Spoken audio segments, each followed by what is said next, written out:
எனக்கு ஜெயிக்கிறதுக்கெல்லாம் ஆசை இருக்கு, திறமையும் இருக்கு.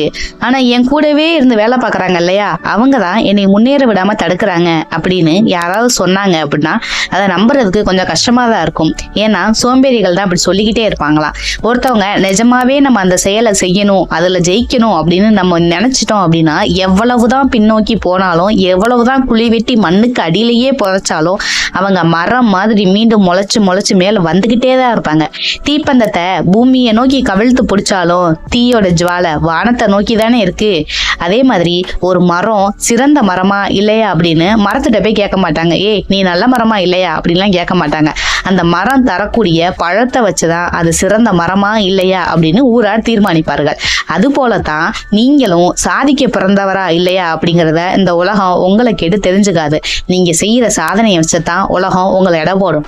அதனால நான் இப்படிப்பட்டவன் அப்படிப்பட்டவன், என்னால இது முடியும் அது முடியும் அப்படின்னு வெறும் வாய் வார்த்தையால இந்த உலகத்துக்கு விளங்க வைக்க முடியாதீங்க.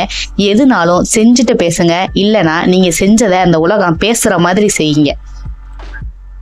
உங்கள் திறமையை உலகம் அறியட்டும், ஊர் அறியட்டும், வரலாறு பேசட்டும்.